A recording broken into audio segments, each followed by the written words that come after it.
Good afternoon. This is Jackie, and I am here with yours truly, day 2 at Riot Fest, enjoying yet another great summer day. Last spring, you guys released your Afterglow EP. How is it an evolution since Too Late for Apologies? I think that we learned a lot of things in the past 2 years between the two EPs. So I guess that we had a lot more to say, and I guess also just growing as musicians as well. Like, we just wanted to kind of do what we do, but just do it better. How does High Hopes represent the EP's overall sound? I think High Hopes is a good middle ground for all the songs on there. It's got some of the heaviest parts and some of a poppier parts in it, which is kind of ties into everything, and that's why it's sitting in the middle, because it's a good mixture of all the songs together.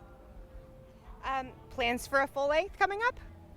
Yes, that's next on the cards. I guess we're just writing and, I guess seeing what we want, the full length to sound like, we want it to be like. So I guess right now we're just experimenting, trying new things. But yeah, definitely. Do you feel that there's a certain pressure to sort of keep putting out new work? Because I kind of feel like people's attention spans are a bit shorter than they used to be. Do you guys feel a pressure, or do you kind of just keep pushing yourselves? There's definitely pressure, yeah, especially just the way with social media and how that all works now. People want a lot more, a lot quicker, whereas the old cycle would be you'd release an album and wait 2 years or so. So there's definitely a lot of pressure to release a lot more content faster, yeah. And thinking about new music as well as your EP, what role does music streaming have? Is this something you think about, or is it an afterthought? I mean, it's kind of just the way that things are now, and I think we've gotten to a point where it's set up really well, where everyone's getting paid and everyone's got full access to it. The best part is everyone that you want to get access to your music has that so readily accessible nowadays. Rather than a couple of years ago, you had to go looking in the CD shops trying to find albums and stuff, but now you literally type it in on Google, comes up with Spotify, iTunes links. Just you can find music everywhere now, and I think that's really cool. It's a good way of finding new music and new artists to listen to. I mean, also the way Spotify radio works as well. I'm really interested in that, and I find so many new songs and new bands just by listening to a radio of another artist. So I think that it's really important for artists these days. Ooh.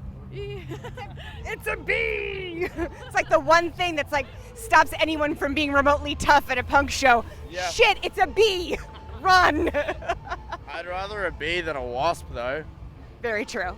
Either one needs to stay away. Spotify is definitely something that's important. Do music videos still have an importance, and do you plan to make some more? You wanna? My voice is. I think that the biggest thing for us was when we released our song High Hopes. That the music video for that, the views climbed very quickly, and if anything, that music video has done so much for us. So I guess that sometimes you release something and it does way better than you think that it will.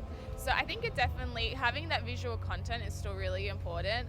I think that especially when you have a song, we have this song called Circles, and it's all about female empowerment and stuff like that. So in our music video, we invited all our friends, all our female friends, and I even got my mum in it and everything. So I think that giving a visual side to a song is a great way of saying, to show what you're trying to say, just to get your message across a little bit better. So how did you go about choosing your set list for Riot Fest? You've got Download, you've got other festivals coming up versus a headlining Australian tour. How do you come up with the difference, and is there a difference? I mean, we try to keep it pretty similar each time, but for festivals, we do have slightly shorter sets, so we want to play our favorite songs that we think is going to be the best experience for everyone there. So basically, we're just playing the full EP plus one song off Too Late for Apologies, and we feel like those songs are the best represented for us to show people, especially on the other side of the world, who we are. What's up next for you guys after Riot Fest? We're doing a festival in Australia called Good Things. So it's Sydney, Brisbane, Melbourne, 3 days. It's really exciting. Parkway Drive and Dare Remember are the headlines. Yeah. And then after that, we go into writing the album. And we're currently on tour with Census Fail at the moment. So we're playing in St. Louis tomorrow, yeah. Staying very busy. Stay tuned for much more from yours truly. This is Jackie. Thanks to In the Key of Change and Chorus FM.